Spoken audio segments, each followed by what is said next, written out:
Good morning, everyone. Welcome to the Board of Clackamas County Commissioners Issues and Updates for January 30, 2024. County Commissioner Gary Schmidt, you're up. Thank you, Chair Smith. I'm sorry, County Administrator. Thank you, Chair Smith. Commissioner West is on his way. Commissioner Shull is out of the office today. You'll be meeting as the Board of County Commissioners for all of these items. We'll start with requests for consent agenda, elected officials. Item 1, this is for the Sheriff's Office. Approval of a grant agreement for the Oregon fiscal year 2023-2025 Justice Reinvestment Program. Grant value is $1,246,164 for 1 year. Funding through the Oregon Criminal Justice Commission. No county general funds are involved. Captain Malcolm McDonald from the Sheriff's Office. Go ahead, please. Good morning, Chair Smith and Commissioners. This is funding that goes to our CSAP program, our short-term transitional leave program, and our pretrial services program from the Criminal Justice Commission. And there's funding that is allocated to victim service programs out of this too. So pretty straightforward. Questions or comments? Pretty straightforward. Yeah, Seeing no objections. we've got, Tony, we've got. Still elected officials for the District Attorney's Office next. Item 2, approval of a grant agreement with the Federal Bureau of Justice Assistance for the Matthew Shepard and James Byrd Jr. Hates Crime Program. Anticipated grant award is $800,000 over 4 years. Funding is through the United States Department of Justice. No county general funds are involved. Scott Healy from the District Attorney's Office. Go ahead, please. Good morning, Chair Smith, members of the Commission. My name is Scott Healy. I'm the first Assistant District Attorney here in Clackamas County. I think hopefully you've had an opportunity to read the two-page summary with regard to this. This is an important grant for us to both learn how to, well, not learn, but how to help investigate and prosecute bias crimes here in Clackamas County. Both Multnomah County and Washington County received these grants. We actually, our third applying, but we're actually getting the largest amount, which is nice. Sure. It's for $200,000 a year for 4 years. It's $800,000 total. And the things that we plan to do with the grant are there at the bottom of the first page. Certainly I can go through them with you if you would like me to, or you can take a look at them Please list yourself. those because I find them interesting. Sure. So the main things that we're planning on doing is we're going to start the District Attorney's Community Advisory Council, where we get a number of groups from the community together, and so that we can learn more about, what these communities need for us to engage with them. We find that a lot of bias crimes are underreported in the county and frankly in the community, frankly nationwide, because people from some of these communities that are affected don't necessarily trust law enforcement, don't necessarily report the crimes. And so this is an opportunity to bring people together and kind of just demystify the process of, who exactly, is the DA's office, who are law enforcement and what exactly is their role, and also just build trust. Next, we'd like to develop and implement a bias crimes MDT, a multidisciplinary team. I appear before you oftentimes with regard to the child abuse MDT. I also am the chair of the sexual assault response team for forcible sexual assault in Clackamas County.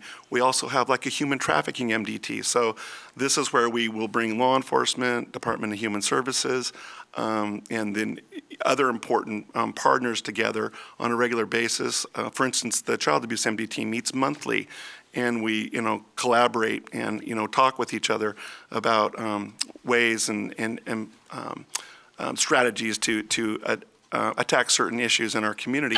We would do the same thing with bias crimes in this particular situation. But that also takes money, of course. There are coordinators. We need to pay coordinators. It takes money to just frankly meet sometimes on a regular basis. So, and there are other reasons for the funds. But we'd also want to develop and disseminate bias crime training for law enforcement, Clackamas County DA employees, and other community partners. That would probably, also include Department of Human Services, but would also include members of the community. So we will put together a large training, frankly, and probably do 2 large trainings a year at a large venue, and invite numbers of people from the community. It'll take quite a while, frankly, to put that training together, and it will be robust and significant. That is the DA's office, and we do this with, say, domestic violence and child abuse, some of the same other disciplines that I've just talked about. we will also then go to each individual agency and train their officers as well, because as you know, officers work in shifts, and it's difficult to, train every single officer. We can't get every single officer to the two big trainings because we have to meet them where they are. So Sure. we'll do that as well. Number 4, we'll participate in community outreach opportunities. Same kind of an idea, same kind of a theory with regard to the Citizens Advisory Council. We'll go be a part of community events where we think it's appropriate and meet people where they are and develop those relationships for some of the same reasons that I've already described. And then also build ongoing tools to provide opportunity for continuous improvement and community input. Another thing that we need to do as a part of this grant, which we do with a number of grants, is that, we need to measure whether or not we're being successful. And so we'll need to put together those tools. We have tools that we use in other aspects with regard to the other MDTs and other grants, other advisory councils that we have. And so that's what we'll do. We need to measure our success so that we can show both the federal government, who's providing the money, show the commission and the community that, in fact, we're using this money wisely and that it's helping us be successful in attacking these issues and these problems involving bias crimes. And then finally, we're going to add a bilingual or a polylingual, we'd like to, victim advocate at the DA's office that, certainly can then, it helps when we're dealing with victims of usually minority populations who don't necessarily English as their first language. It helps them to be more comfortable in engaging in the system, engaging with the DA's office. And frankly, we have only one, unfortunately, we only have one victims advocate right now at the DA's office that's fluent in Spanish, and that's it. So that's a need that we frankly have at the DA's office anyway, as those populations grow in our community. That's all I have, unless you have further questions. That's a very ambitious agenda for $200,000 a year. Well, we're probably going to have to supplement, just with our people as well, but certainly this will help. Yeah, very good. Commissioner West, you're up. This is important stuff. I think it's important to know as we take this grant who it's named after. Do you know anything about Matthew Shepard and James Byrd?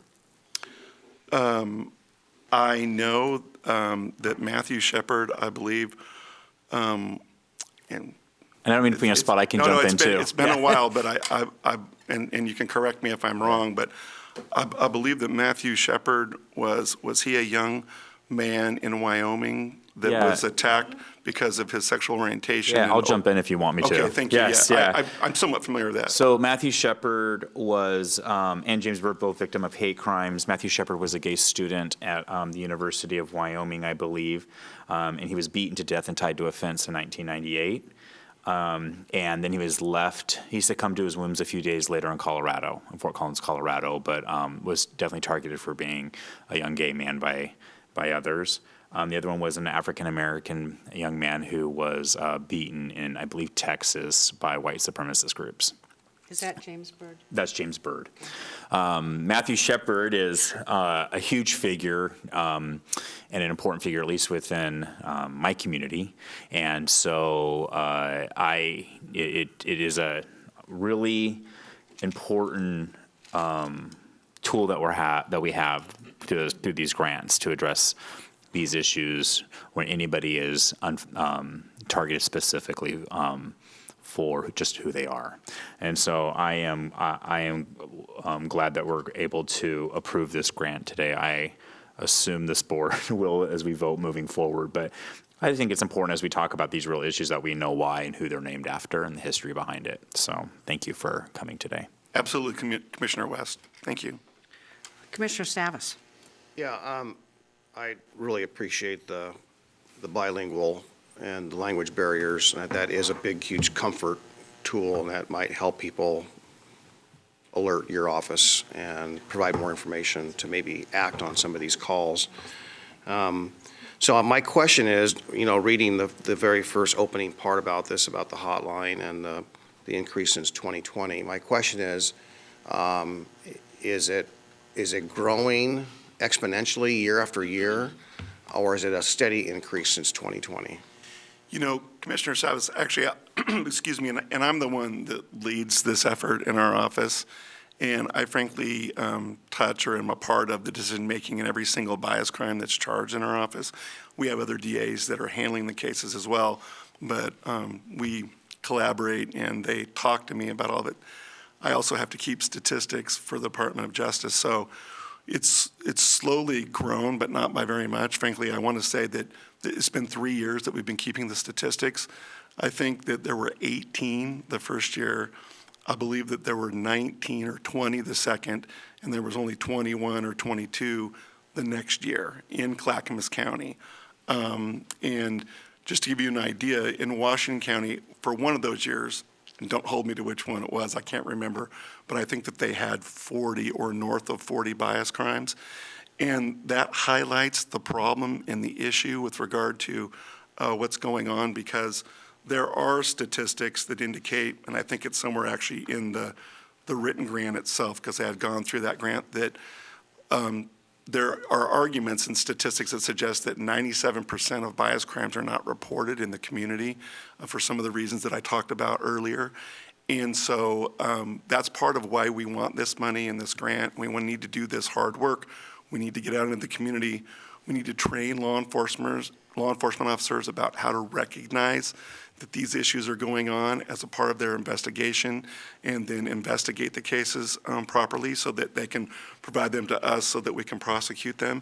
And then also, it's really just, developing that trust, I think, between these marginalized communities and law enforcement so that they feel comfortable reporting, and I think we'll see those numbers go up.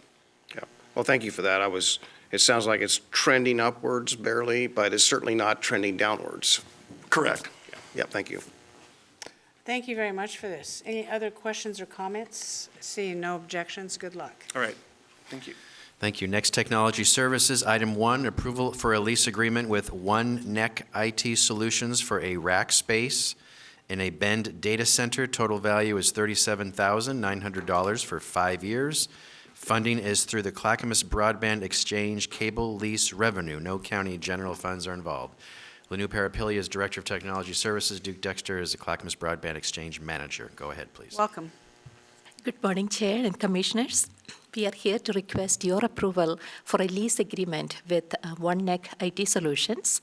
We are renting half of a rack space from them at their data center in Bend, Oregon. We have 2 goals we hope to achieve by this. One, we are hoping to host our CBX network gear there. Second one, we are also planning to have a secondary internet connection for Clackamas County. Both of this from the perspective of IT continuity of service plan, COOP plan, continuity of operations plan. In case we have a natural disaster like an earthquake that might impact Portland area, Bend is geographically distant but still easy to get to. Total value $37,900 over 5 years. Revenue funding is through the CBX cable lease revenue. No county general funds are involved. We request your approval for this lease agreement. Thank you. Does this have to do with the iCloud capabilities? Sure. Yeah, so this will be our second connection to the internet, or to the cloud. Does this have anything to do with cybersecurity? It could be useful in a So cybersecurity you're incident building in too. redundancy, is that what you're saying? Sorry, say that again. You're building in redundancy, did I hear you Yes. say that? So that would help Definitely. with, Internet connection, in the yes. event we had a cybersecurity attack, Yes. correct? At a different location. Commissioner Savas? Yeah, even for a natural disaster, if there's a break in the line, the people on the other side would receive the internet connection from the other side of the mountain, if you will, in this case, so no one would lose service. It'd just be that redundant connection. Yes. Yeah, thank you. Any other questions or comments? Seeing no objections, thank you. Thank you. Next, Health, Housing, Human Services. Item 1, approval of an amendment expanding the scope of work and increasing funding of a personal services contract with the Father's Heart Street Ministry for emergency shelter, winter shelter, and housing navigation. Amendment value is $1,483,954.52 for 8 months. Contract value is increased to $4,763,816.52 for 2 years. Funding is through Metro Supportive Housing Services Measure Funds. No county general funds are involved. Rod Cook, Director of Health, Housing, Human Services. Go ahead, please. Good morning, Commissioners. This amendment would help us to better meet the needs of the program. This amendment requests 2 changes. The program plans to increase the emergency shelter and housing navigation capacity by hiring a behavioral health specialist, medical care navigator, a half-time housing navigation specialist, increasing the program's winter capacity to support 25 additional rooms. In addition, the additional funding will provide 105 nights of congregate winter shelter accommodations for 49 participants and 10 days of daytime warming center services for 99 participants, while increasing support staff, including on-site security and housing navigation capacity. Questions or comments? Yeah, so this is simply for the services, direct services to those in need, essentially. Yes. It's a bit of, we're, funding different parts of the system. The warming shelter is one part of the money. That's the bulk of the funding. We have the expanded behavioral health security and capacity. We have the expanded motel shelter piece of it, the navigation, and the box van for the program delivery. Okay, thank you, Rod. Commissioner West? In this contract, is there not, there are caseworkers included in this? Yes. And they only currently have one? Is that right? I'm not sure of the current amount at that site. I was just there, and I'm just concerned that, Adam, if you want to answer that. I'm just concerned that they could probably use 10, right? And we only, I mean, maybe I'm exaggerating, at least 5. So I'm trying to figure out if the contract is adjusted to maybe meet some of the additional and new needs. And when I was there, I felt like casework was a major need if they only, I believe, have one. Yeah, so Commissioner, for the record, Adam Brown, Deputy Director, Health, Housing, and Human Services. Good question. I'd have to dig in on the contract and look at the total number of FTE that we're funding. But the point of this amendment really is to provide more support there. So in particular, behavioral health and physical health needs in the medical care coordinator, and then also security. And housing navigation and placement capacity is case management capacity. So we feel like the stresses and pressures that they're under are related to unmet behavioral health needs, physical health needs, lack of physical security at the site. Okay. And if we bolster that side of things, the existing program management capacity, right, the case management, trying to move people into permanent housing options, that capacity is sufficient in Father's Heart's current contract, the current program structure. So we're working to address these other issues to allow those people to focus on those things. Okay. Maybe we'll talk offline. I just thought that they might need a little bit more support on the case management side. Sure. And yeah, we can have that conversation. Perfect. Thank you. Thank you. So, yeah, so just to build on my other question, and that is, and maybe you touched it, but I just need a little clarity, so I apologize, and that is that the expanding scope element of this is, when scope, what is the scope element? Is it the medical care navigator, for example, was in that paragraph? Is that where the expanded scope is? Yeah, and it does get hard to follow when we're doing a number of different things in the contract. So the first big thing that this does is, Father's Heart operates a warming center in Clackamas County. The county has funded that site. That contract has been held by the Social Services Division historically.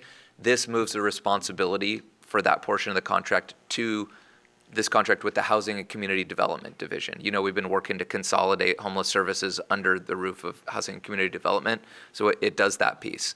So that's baseline funding that it incorporates here. The expanded piece is exactly what you just mentioned. The behavioral health support, security supports, expanded motel shelter staffing capacity, navigation and placement capacity, and then one-time funding for a box van to support service delivery. Okay, thank you. Mr. West? I'm trying to find in the contract. I'm scanning through it. I apologize. Who is providing the medical intervention, or is there the behavioral health? Like, is it RN led, or who's the lead? What type of staffer is that? It's a good question, and I'll work with the program folks to get you an answer about how they're meeting that. And then what's the programmatic scope need. of the practices that are provided that are under the medical umbrella? Yep, I'll Thank get you. the answer to that. This is a lot of money going out for this. And I think we probably need some more questions answered on exactly how they're spending it and what professionals are being engaged to help this population. Yeah, and Yeah, I'm not wholly, the questions have been very good, thank you, for all commissioners here. But, yeah, this is a lot of money. I just hope that total amended contract is 4.7 million over how many years? 2 years. That's for their full scope of I services. understand, that's a lot of money. Yeah, it is. Is the population growing for Father's Heart? I mean, I would think Father's Heart is very limited on what they can do based on the space they have. So if we can get other services online, it would help relieve Father's Heart of, they're doing important work, but I can see that, you know, we're assuming that they're going to solve a lot of problems for us, and that may not be. I think their burden is heavy, is what I'm saying. Commissioner West? I mean, I was there, and they are doing amazing work. It's quite impressive with what resources they have.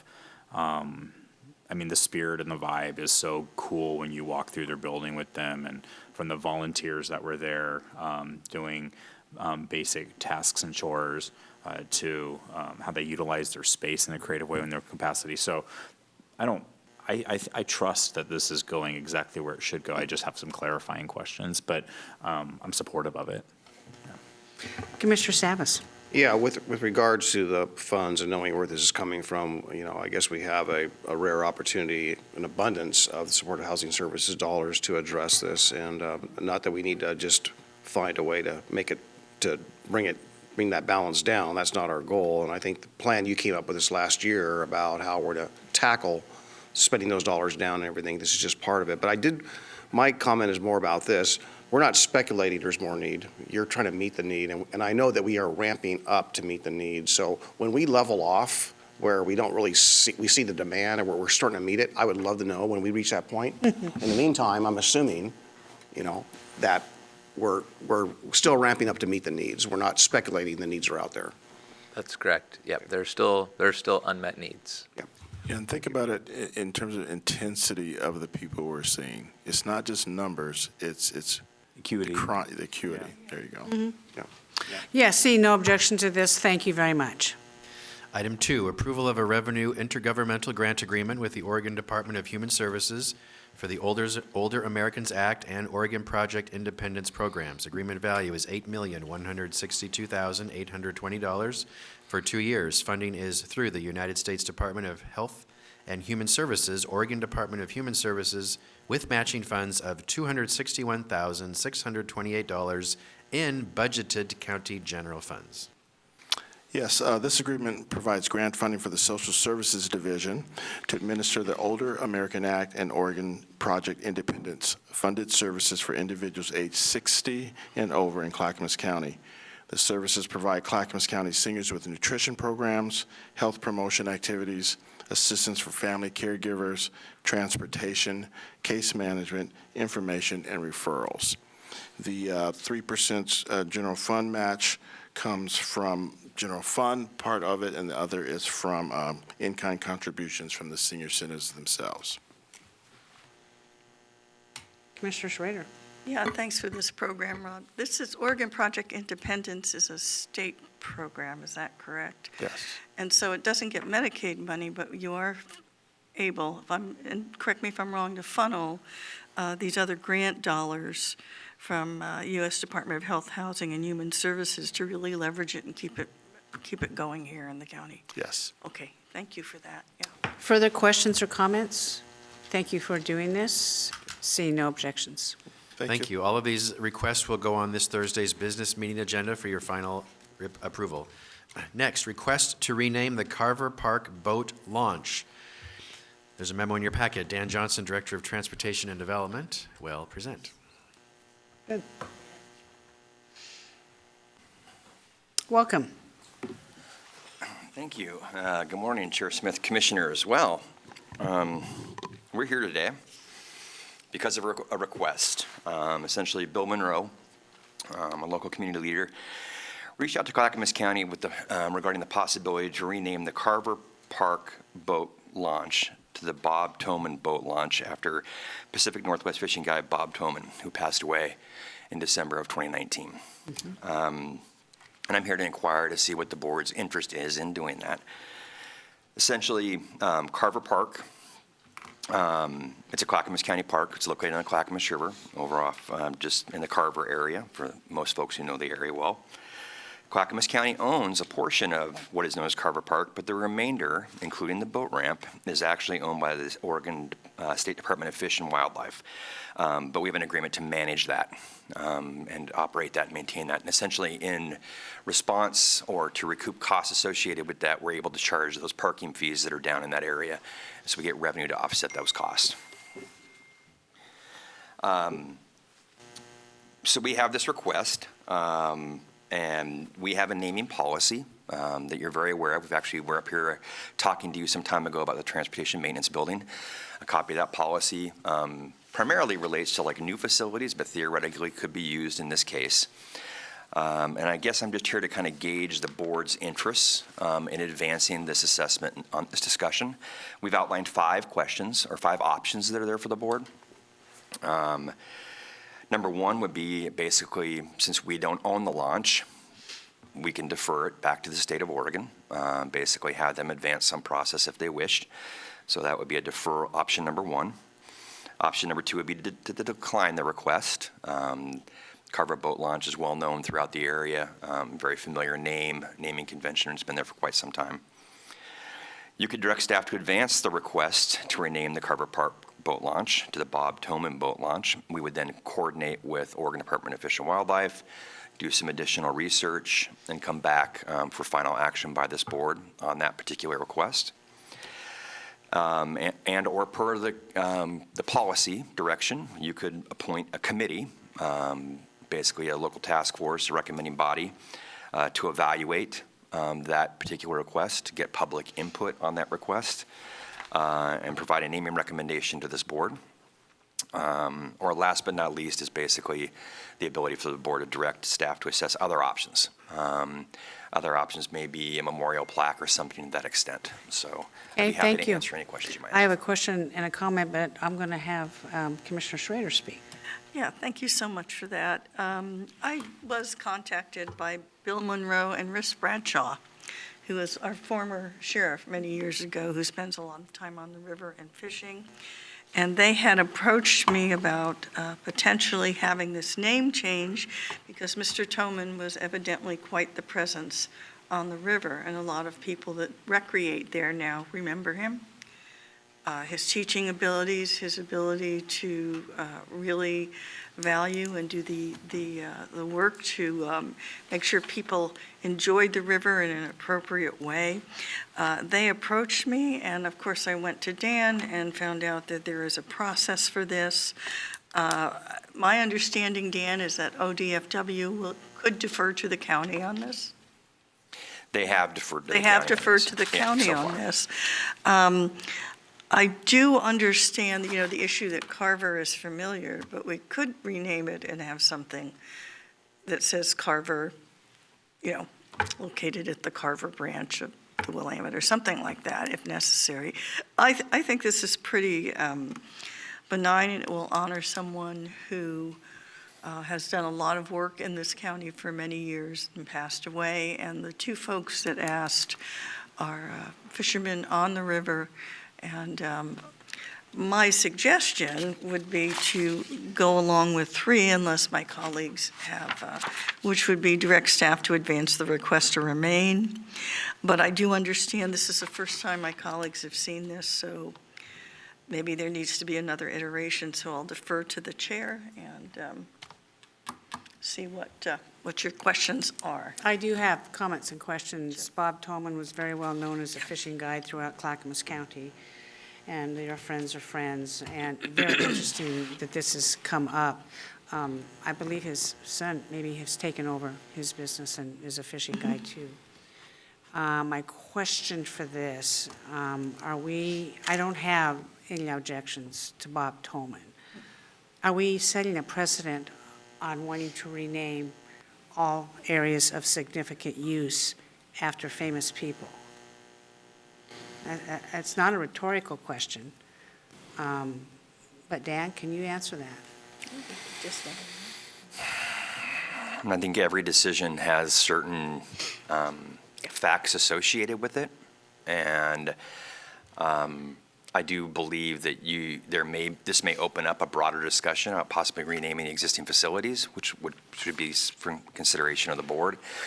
And but we can assess all that and come back to you if you want to do a deeper dive into it. I mean, unfortunately, I don't know the gentleman. I love to fish. Unfortunately, I didn't get his services.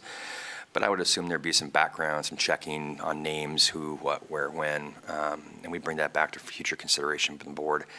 But to get to your point, it could set a precedent for anybody making a request to come in on any specific facility and have that for consideration. But I'm not saying that that precedent isn't set now. You're asked to make very difficult decisions every day. We're asked what? You're asked to make very difficult decisions every day. And this would just be another one that would be added to the list, possibly. So, Commissioner Savas. Yeah, I don't have any quarrel with going down this path. I think it's more about how. And someone who's watched in the last several years, when it comes to naming things, it seems like what sometimes is benign opens up a Pandora's box where, well, why didn't you consult us? Or we left out this particular group of people and so forth. And, you know, rivers and fishing and everything has got history that goes back beyond our memories and our Native Americans and so forth. So all to say that I don't disagree with Commissioner Schrader on number 3, but the same token is I really wonder if appointing a committee like number 4 is more something that might avoid any kind of a conflict. But I certainly understand, you know, what this is about and definitely have respect for everyone involved in moving this forward. I would love to be able to do that, but I've also seen things where it's kind of blown up a little bit. So just how do we navigate that? yeah, something to consider. There's a happy medium there. I mean, theoretically, we could take this discussion in front of our Parks Advisory Board and open that up for a discussion where these individuals who are making the request can participate in that discussion, and they could come back. I mean, they could be your advisory entity on this particular request, at least to get some vetting of that process. That's a possibility. Yep, I think it'd be a mistake not to have some kind of public input, whether it's the advisor. That's a good idea. I didn't think of that one. That's a good starting point. Yeah. In the document, in the staff report, it says policy guidelines. Number 5, in pursuing their responsibility, the BCC shall avoid names, and there's 3 of those. Who set this policy? Where did this policy come from? The Board of County Commissioners did. It must have been, okay, probably a very long time ago. 2007, to be exact. Okay, that's fine. Before our time, And then except on page- Martha's. Well, not all Yes. of us. Wait a minute. And on page 2, the county commissioners may approve the name recommended by the ad hoc committee, approve an alternate name recommended by the ad hoc committee, request up to 2 additional alternatives from the ad hoc committee, select a different name at their sole discretion. I want to really avoid number 4. I am want to avoid any pitfalls that may be out there regarding Bob Tolman. I don't foresee any, but maybe, I mean, I like the idea, you know, I'm not against it, but if we want to appoint a committee and get some public input on this and have his name vetted maybe more than what we're doing here today, that might behoove us to avoid possible landmines. Commissioner West. I'm fine with Commissioner Schrader's ask. I support that. I didn't know Bob, but it sounds like he was a great guy. It looks like he attended Oregon City High School. and he was a veteran of the U.S. Army, deployed to Vietnam, and earned 2 Purple Hearts in service of our nation.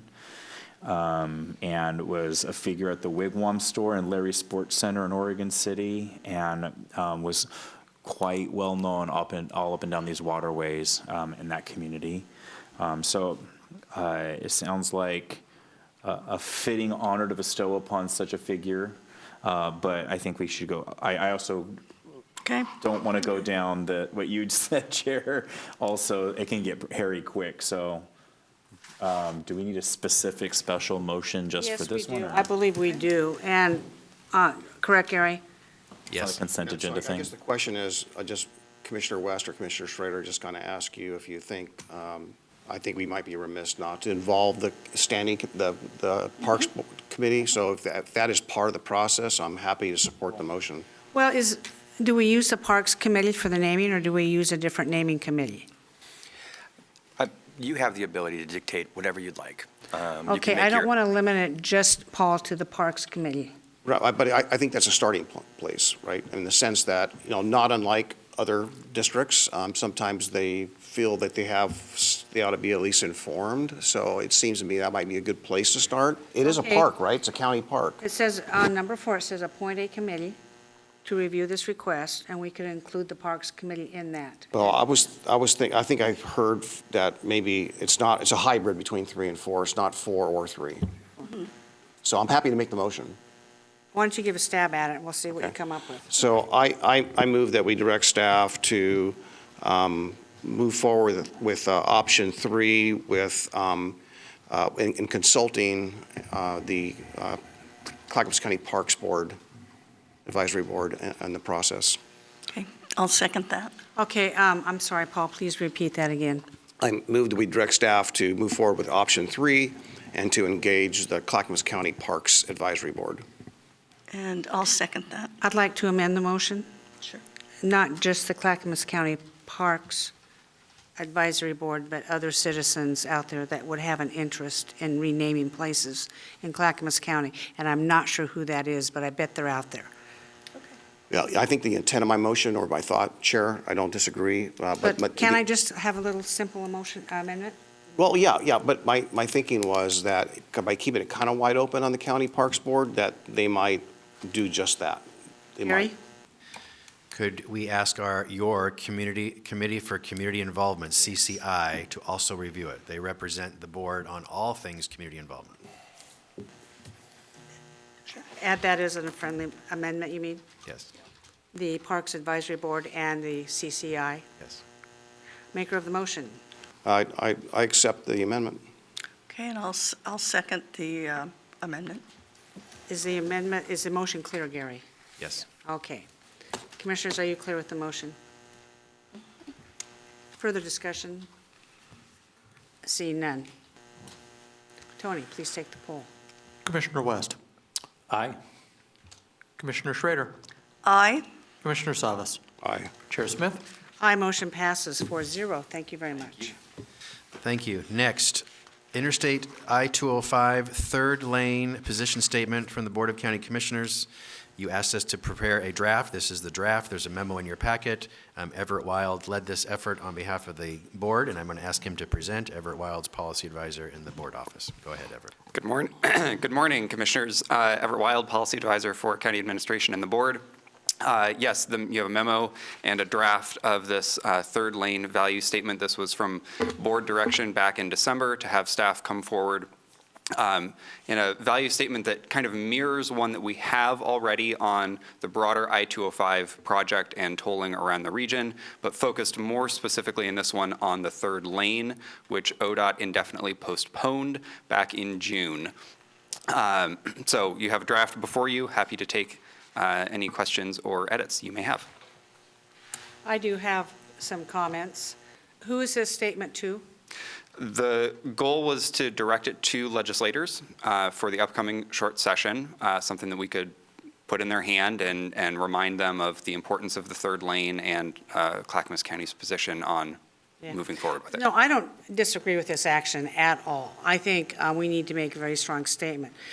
Paul, I don't know who developed your graph. I think the graph is not and I've said this to several people on our staff, I think the graph could be made to more plain because more impactful is what I mean, more impactful graph. Because they hand it to me, I'm going, ooh, it was like I was tumbling upside down, looking at all these colors and da-da-da. And I made some recommendations, and I looked at it last week, and I thought the same thing. I looked at it again today, and I thought the same thing. On this graph used for communication purposes, okay, there's a lot in here. And I'm not sure that when the legislators receive this in this very short session, or any session, they're going to take the time to decipher and understand the meanings. And this is what I mean. For instance, the strongest statement on this piece of paper is, right in the middle, it starts with red. Clackamas County strongly supports Phase 2 and urges the third lane. That is the strongest statement on this paper. At the top, we have in different colors, safety, resiliency, climate, and economy. You look at this, and I think those statements, whereas important, belong at the bottom where the red, green, and blue, yellow match up with what's at top. I would make a couple little adjustments in the design of this to have more impact. Less is always more. There is a lot on this. There's a lot of language that goes with the symbols, which if that's how we want to communicate, fine. I would just make some adjustments in the presentation of this, and I think it would have a lot more impact. Commissioner Savas. Yeah, when I saw the first draft of this, staff did, I think, did a great job of putting this together. So when I saw the first draft, I had the same concern, Chair, and they've added some emphasis in a number of ways. But here's what I've learned so far on this in my tenure here is that, stepping back a minute, I think we made, I won't say a mistake, but I think that we missed an opportunity, and that was, we said, we got this bottleneck, we need to fix it. And I don't think we ever said why. I think the two things I learned in public service is you need to tell the public or tell anyone you're communicating to is why and, why now. But in this case, why? And I think that was a part we missed. And it was a, from my perspective, my memory, my involvement, it was I had a number of people in 2011 and 2012 as the economy was improving and diversion, traffic was about the wrecks and the rollovers and the dangerous, and that was the why I got behind this. And seismic, sure, we were aware of that, not a big deal. Congestion, yeah, is a congestion the cause or the symptom? And congestion is the symptom of the bottleneck, right? But the core of it is I think from where we stand is safety. So I think the fact that, and I appreciate staff accommodating. That's why I bumped safety up in bold red at first and also at the bottom. And also the very language that you cited, which is the strongest message. But I think it kind of tells a little bit of a story. And we're constantly hearing that from whether it's the OTC or we're hearing it from other regional tables that safety and climate and equity are the three pillars of which a lot of decisions stand on. And in this case, I think the climate and the safety in particular is the strongest selling point for this project. And I think that reflected in our comments we've made, including the comments I made at that committee or that meeting in Gladstone as well. There's a lot of power in that. And I think we're, on behalf of the people out there that are getting hurt or losing their lives or so forth, for them not to do this, I think puts a burden on them to acknowledge it, and if they don't, it puts a burden on us to deal with it, including all our emergency services. Nobody's saying not to do this, Paul. Yeah. What I'm saying, if we're going to use this as a communication document, it needs to be presented for the maximum amount of communication, that when somebody looks at this and they take a whole 5 seconds, they don't know what Clackamas County is talking about. Okay? Are we talking about some safety reason? No, we're talking about opening up the third lanes. So I have a degree in communications and journalism. And when you communicate, the very first thing you just say is what? What is this document trying to convey? This document is trying to convey we need the third lane. Okay? I would seriously move that up, and there's nothing wrong with it. I'm not saying take out anything. I'm just saying rearrange the information so it's more easily presentable, so it is a natural flow, because at the top you have the red, blue, green, and yellow, and at the bottom, And I kind of think those should be together. I mean, if you could just rearrange it and see how it looks compared to this, is there a hurt in that? That's all I'm asking. Commissioner West. I like the document. If I was going to format it, and maybe, and I hate to pick something apart that I had no work in creating, so y'all did really good work, is put the two main goal statements up front, and then just have the icons with the little words under it all kind of stacked along with each other at the bottom, maybe. So like the bottleneck, the congestion, the freight, and then improve safety, enhance seismic, relieve congestion, and keep on moving are all together. But then you have the two goal primary statements right on top, and then you go right to the visual icons weighting the bottom, maybe. That's exactly what I said. Yeah, Yes. and so. Exactly what I said. Just phrasing it a little different. And the one thing that like, when we look at like big overarching goals, it's interesting how we're talking about transportation and never once do I actually see about people being able to be mobile on our goals. I mean, safety, resiliency, all true, climate and economy. But I don't know, I just feel like the overall goal of transportation is to move people effectively and efficiently so that they can have a certain quality of life and economic opportunity. That's really the goal of transportation in general. I think if people are moved more efficiently, it goes without being saying that it's better for the environment. But maybe, I don't know how climate is the overall arching goal, except it's a buzzword for the legislature and a lot of people that are working on this right now. But the goal really is to move people effectively and efficiently and safely. I don't know. Isn't it about mobility, Commissioner Salvis? Well, yeah, and as you say that, I mean, for a minute, just block out all the graphics, block out the colors, and read it. Read the story. It's a story. It's pretty quick, and it actually says exactly what you. It does say that. It does say that. It does say that. I look at the safety, resiliency, climate, economy on the top as kind of like pillars of an overall belief system. But a real belief system is we need to move people safely and effectively and efficiently so they can prosper. Yep. And unfortunately, with the climate that we have, and some of the ideology we have, sees that as a deterrent. And so I think, from my standpoint, my experience is we're safety is something that appeals to everyone. So safety is absolutely a priority. Yeah. And I think it does tell the story. I don't disagree. I mean, to Chair Smith's point about the very first line in black there, the I-205 Improvements Project Phase 2. That is vague. I know that's what it is, that's what we're calling it, but, if it had, the I-205 Improvements Project / third lane or something like that, the missing third lane or so forth, but I would agree. I mean, but I'm not in love with that first line, but I don't know how to tweak it. Well, Gary, do you have a comment on this? Yes, it sounds like, except what you just said, Commissioner, you're okay with the content, you don't like the design. So just give us guidance on the content. We'll come back to you with an improved design. I think it's that first line, if I heard Chair Smith right. Yeah, I think we need to do this, there's no doubt. If we can tweak it a little bit, we can improve the content of this today going forward. I mean, I don't have a problem with that. I just want to be the maximum effective in communications because, as we all agree, we don't feel like we're being heard.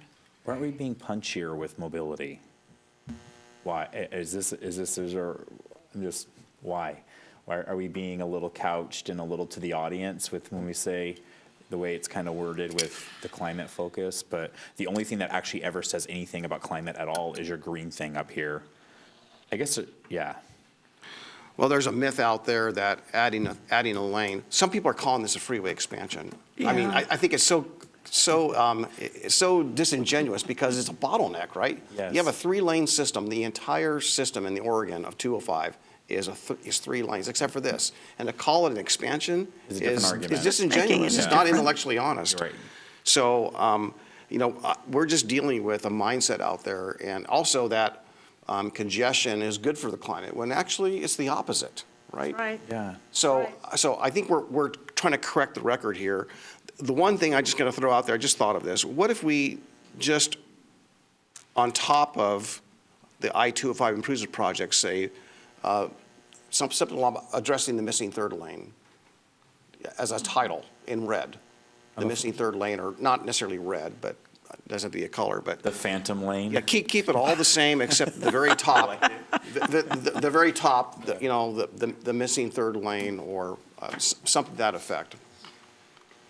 You know, going back to when I served on the commission the last time, the whole impetus of where we are today was to get a third lane on I-205. Okay, that was our goal from the very 7, 8, 10 years ago. We want a third lane to relieve congestion because it affects the entire region and the whole Tri-Counties area.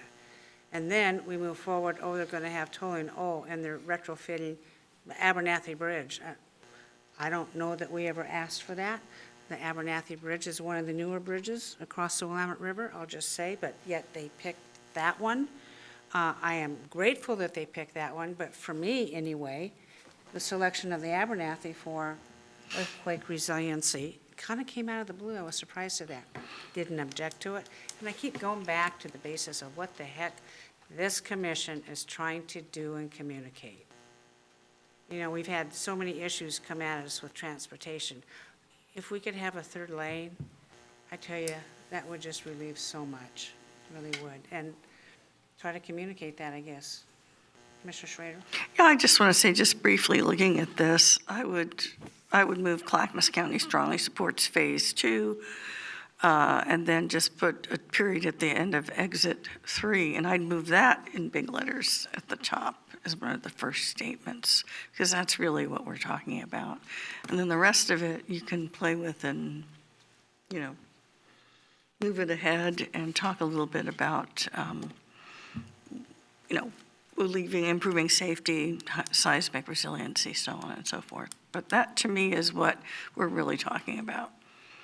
To reprioritize adding the missing third lane between, that's it. Yep. Okay. That's a good point. I just look at it and I'm like, that's what we want to do, right? So the rest of it's just visuals, kind of So adding you would other use context for it. You would add at the top, Clackamas County strongly supports Phase 2? Yeah. Or the That's third? what I said. Yeah, that's exactly That's what you said, said. put It that at makes the top. sense. Thank you. And I do think the other pieces add context to it, but that big piece at the top is what we're really after. Thank you. Commissioner West? I don't know if we have space for it, but speaking of the Phantom Lane, we may be making some type of statement that has something to do with it's not an expansion, it's a bottleneck relief, like just something a little clear like that, because I think that's. I find this in the issue that I care deeply about with addiction and homelessness, where they always want to just say, you just want to lock people up and arrest everybody. No, no one is saying that. Stop saying that. That's a logical fallacy. Nobody believes that. Stop saying it. And stop putting that on everybody, because we're trying to have a real conversation about an adult issue here. So can we do that? So I think maybe clear, sorry, it gets me wound up so fast. But I don't know if we can maybe clarify. No one's arguing a giant freeway expansion. We're asking for bottleneck relief. Well, Ben, to your point, it does say the missing third lane. Is that term not strong It enough? says missing third lane. But is that not strong enough? No, but to our point is that some will argue, well, nobody wants your third lane because that's an evil freeway expansion. Instead of saying, no, like you spoke to, no, this is an infrastructural need to expand a bottleneck and to make it safer for these issues, right? So I don't know if there's a way to massage that in there, but I think it helps maybe if somebody was to look at this who would automatically have that bias, maybe that would help soften their bias or break through a little bit, just that little phraseology. I don't know what you think. Yeah. Just an idea. Well, commissioners, we can go ahead and prove this today and then have staff massage the order and the order of what we have said today in this. Everett, did you understand us? Yes, Chair. So I will do some reshuffling of the order of things. Sounds like we're basically good on the content. Do some reshuffling. Try to add some language at the top addressing the missing third lane to really drive that home, and we can return with an updated draft next week. Yeah. The only other thing, I'll just add, just for fodder here, and that is that I like the story. I like how it reads, if you read it from top to bottom. So if the orders change, maybe is Clackamas County supports a third lane or whatnot. Why? Or why does Clackamas County support the third lane? But, maybe we can use the word why, and that might draw some emphasis in to entice people to read down the story. That's fine. And we're all, Cool. just Yeah. throwing that out Why there. don't we I'll entertain a motion, and then Everett, you can go back and then present it to commissioners, present we're not under a timeline necessarily. Legislature is next week. Yeah, we're not going Yeah. to read it next week. Right. I can guarantee you that. We would be totally fine to return next week. Yeah. Okay. Yeah. All right, Gary? May I suggest no motion, let staff come back with a revised document so you All can right. approve it all at once, please? Good with me? All righty, thank you. This is good work. We like it. Thank you, Commissioners. You betcha. Okay, Gary. All right, thank you. Next, advisory board and commission appointments. Tony, go ahead, please. Chair Smith, Commissioners, I'll begin with the Library District Advisory Committee. The City of Sandy is requesting to appoint a primary and alternate member. The primary member would be Bethany Schultz. The alternate would be Lynn Pollard. Chair, I move we approve Bethany Schultz and Lynn Pollard as the alternate to the LDAC Advisory Committee. I'll second that. Tony? We forgot a name. Just a moment, please. Yes, ma'am. The names of these people need to be at the top, because I'm scrolling down my document, and it's in very, very little print. It's like 5-point print, and I can hardly see it in my document It's on here. page 4.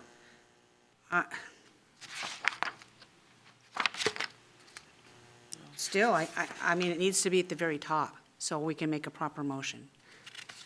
Yes, ma'am. Just next time, when we're doing this, if you would, please.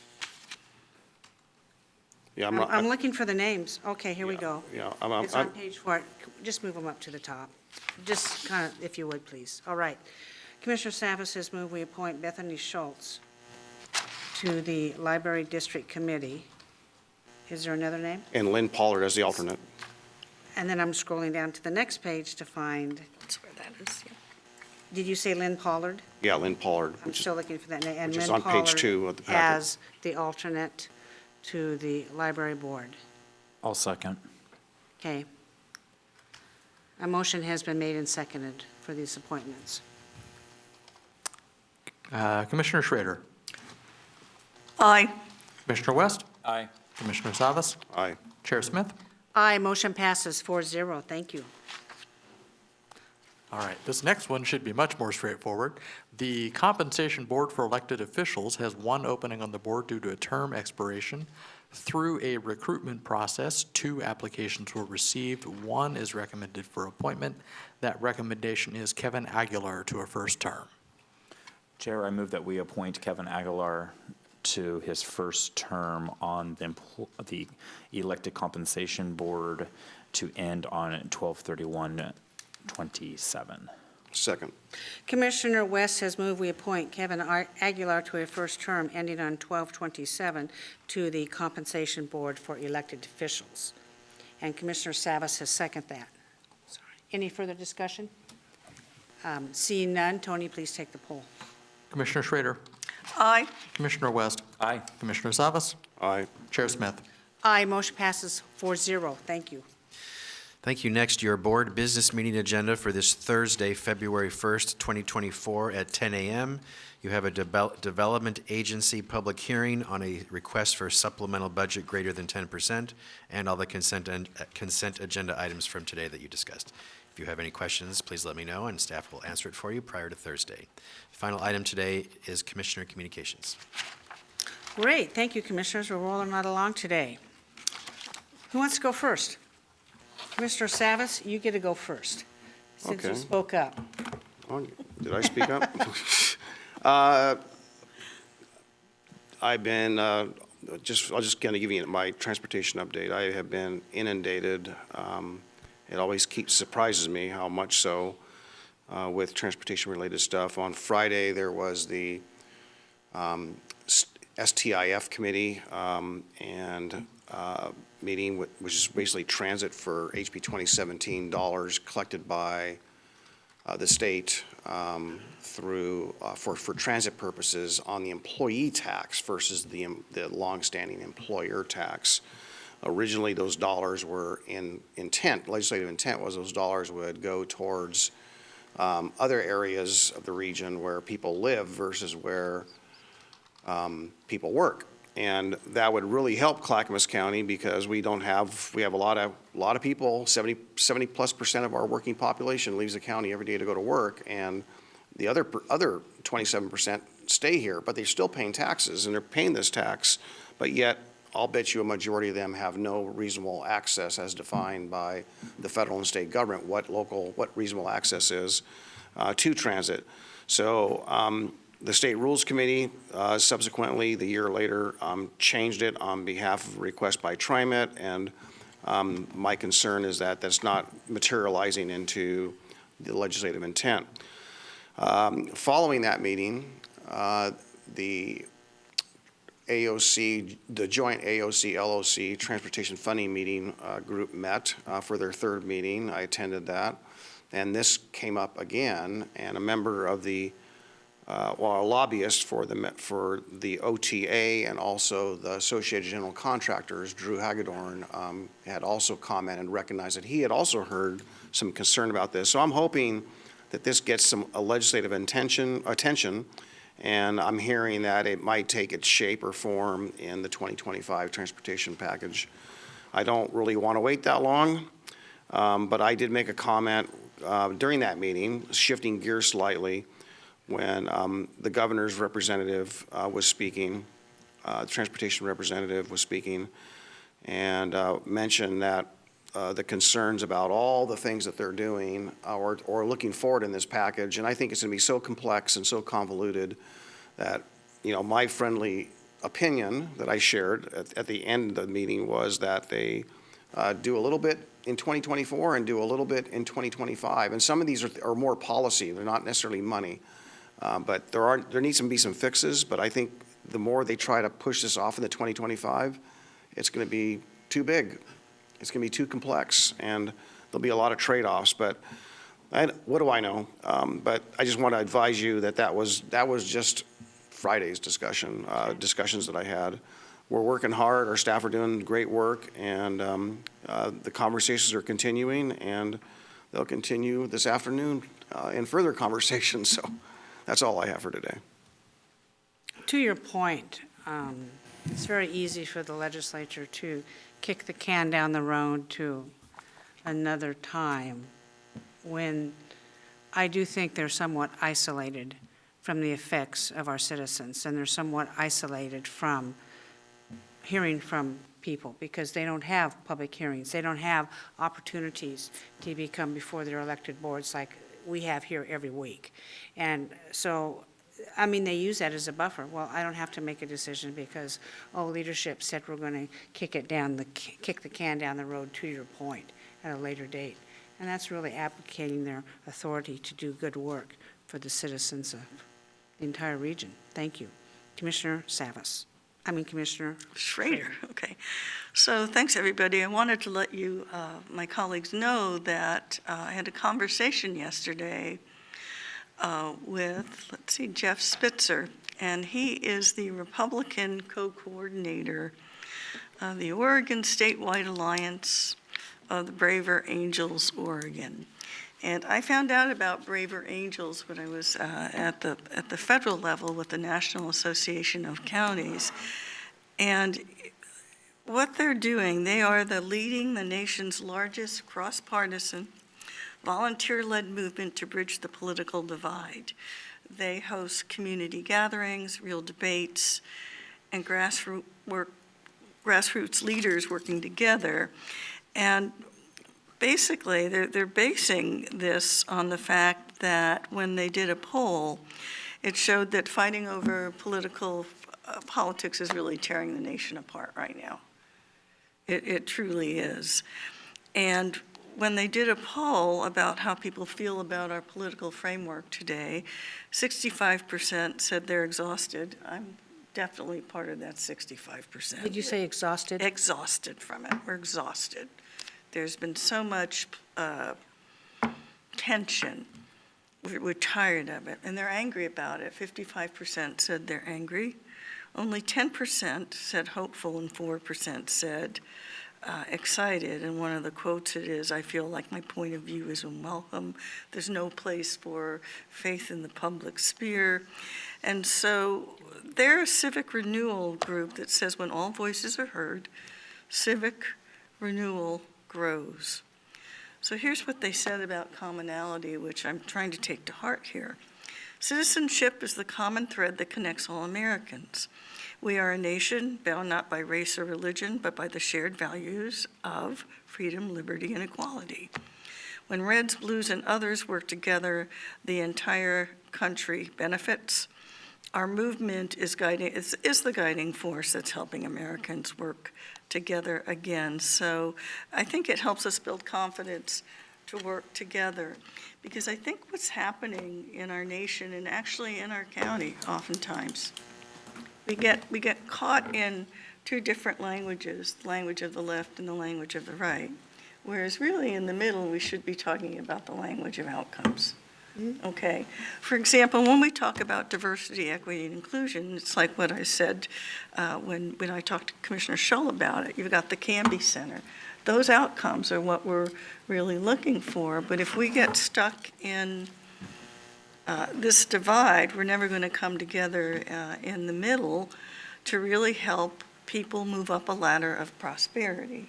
So that is my framework for this. And I just wanted to let you know, colleagues, I do intend to take their workshops. I intend to work with them. They have I intentionally talked with the Republican leader of this. I still have yet to talk to the Democratic leader because red and blue is going to be purple. And I kind of think that's what fits this county at this point. And again, I'm just tired of the rhetoric that we use. And again, we have to start looking at the commonalities, and particularly, I said, outcomes of what we want to see happen for our citizens in this county and our state and our nation. So that's kind of where the road I've been trying to go down at this point. And they have offered, I haven't talked to Gary about this yet, or you, but if you would like to have a meeting with them and they'll talk about what they're doing and how they're doing it, that can be arranged. But that is a topic that all of us have to get together on and decide if that's something you, as my colleagues, would like to do. What topic? About how do we start working together and how do we stop dividing one another and focusing on outcomes that we want for our citizens. That's what I think we need to do. Have we not been doing that? I think we're trying to do it for the best of our ability, but I still feel there's a lot of discord and misunderstanding out there from both the left and the right. That's how I'm perceiving it. And I want to bring those people together. I don't want to, I don't want to think that, I don't think we're using the same terminology that brings us together. We're using divisive terminology out there in the political land right now. So I think that we as commissioners actually do use this language, and I think that's why we get along so well. And that's why, Chair, when I go with you to functions, I'm happy to be there with you because I'm blue and you're red. And by golly, we're working together to make good things happen. So there you go. Thank you. Okay. Thank you, Commissioner. And I sincerely mean that, Chair Smith. Great. Commissioner West? Thank you for that, Commissioner Schrader. Yep. I think I heard in an important book once upon a time that blessed is the peacemaker, and I think you're trying to move in that realm, Well, and thank it is you. needed a lot more, as the Beatitudes have taught us all. I kind of want to, I think we're going to be getting a value statement draft or something back regarding the addiction, homelessness, and our kind of where we're going with that. We had a long discussion. recently about it. And just three things that like I just want to make sure on the radar that were very apparent to me after our Canby Cities dinner with, we had a panel of state representatives. It was Rep. Heeb, Gamba, and Anessa Hartman's chief of staff. And it was apparent to me that there is still a pretty significant divide between what really needs to happen and what is looking like it's going to happen. There are three things I feel like that we have to continue to champion. One of those things is we cannot budge on a Class A misdemeanor. I don't know B misdemeanor, no C, D, and none. We need the A misdemeanor that allows us to have the accountability piece necessary to intervene in the appropriate way to get the systems wrapped around a person to get them clean and sober. They keep talking about C as if it's significant. It's the appearance of doing something without actually ever doing anything. It does not get us there. One of the other big things I'm really concerned about is the funding that was already allocated to the counties and cities that allowed us to provide some of these services. The moment that funding went away because of Measure 110, it almost became like an unfunded mandate, where I'm concerned those services no longer exist. And so backfilling those services, that $256 million that was that was changed or moved because of Measure 110, I think we need to be aware of. And I think that there is a real threat, based on conversations in the legislature, that some encroachment on our local authority, whether it's funding or by statute, to try to centralize this, some of the local behavioral health authority or local public health authority back to more to the state or to OHA, which I think would be a real problem. We are the local behavioral health authority. We are the local health authority. That is our role by statute. It must be funded adequately and allow us to be those experts. No undermining of any way, shape, or form of that function. And because one county is absolutely struggling doesn't mean that other counties who are functional should have to have their resources diminished or their authority diminished in where we operate. And it's important also because we are the closest to the people who are the most accountable. We're the boots on the ground. Let us be good boots on the ground. But it seemed to be somewhat of a communication divide between at least Rep. Gamba and Anessa Hartman's office about, like, even though there's some agreement, there is, but there's some core, I think at this point we know should be non-negotiables in moving forward. That's the Class A misdemeanor. That's making sure the funding gets on a local level and not challenging our local authority as providers. So, and pushing back through our messaging is like, no one is trying to arrest our way out of this. We are not trying to be overly heavily penalize anybody. We want real recovery infrastructure. We are modeling that in our county. We are doing good work. And so, like, not allowing that narrative to continue to be unchallenged, I think, is important, because sometimes it's just like, oh, they just, it's almost like a flippant bumper sticker, and let's see if it sticks and holds, and that's all people see. But there's just some thoughts around that out of that city's dinner. I think there's still there's just some divide with at least that panel. I think a little bit on the transportation issue. I will say this: I appreciate Rep. Heeb's very candid sharing of his family trauma around addiction, and the father and brother that he lost to fentanyl. I mean, it is. I mean, you can even feel what him sharing it wasn't easy, right? Like, he could see that emotional impact on him still today. So, but I think that is an important story to be told, and I appreciate that he felt like he could share that with the room. I think everybody was touched by it, and it impacted them in a positive way. And it's unfortunate that he had to face that tragedy. I have much empathy for Rep. Heed and his family, and and all those in our community that have been touched by this crisis. So, a couple thoughts around that as we move forward.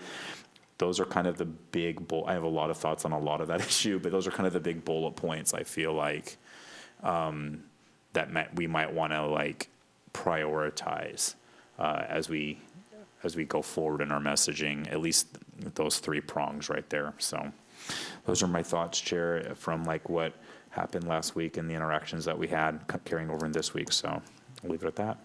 Thank you, Commissioner West. On a bright note, Clackamas County is doing very well economically. Lynn Wallace from the Oregon Employment Division has published a report, and there are 4 pages, well, there's like 4 graphs. Clackamas County is leading in employment over the last 48 months, and that's a strong sign that people like being in Clackamas County. They want to live here. We know that. The unemployment rate, of course, peaked during COVID. Nobody's going to argue with that particular statistic, but we're recovering. We're moving forward. Over a quarter of the jobs in Clackamas County are leisure and hospitality at 8,500. I would have not guessed that. Educational and health service are at 4,500. And then you drop down to the very bottom of the graph where logging and they don't even mention agriculture. Logging is at 0 and agriculture isn't even mentioned in this graph. And historically, Clackamas County has always been providing natural resources to really the state of Oregon and exports and beyond. And the agriculture component is important because that's how we feed people. And so regarding jobs, there just aren't jobs out there in the agriculture and logging areas. It provides badly needed wood to build homes. You talk about the high cost of 2x4 and framing lumber. We're actually importing it from Canada at a very high rate when we have some of the most prosperous forests in North America right here in Clackamas County. So there's a lot of tidbits you can garner from this report. I'll be mentioning it again, I think, during the business meeting, so more people have an opportunity to take a look at that. But we are doing well. Of course, we can always do better. Our construction jobs, they're pretty good. Our wholesale trade is fairly good. I would be interested how we break that down on wholesale trade, exactly what that means and what are we trading. I assume it's manufacturing, because manufacturing is then listed below that. I wish we were trading more of our agricultural crops and more of our ways to feed people. But with that, thank you, Commissioners. It's been a very good meeting. Appreciate it. And seeing no further business before us, we are adjourned.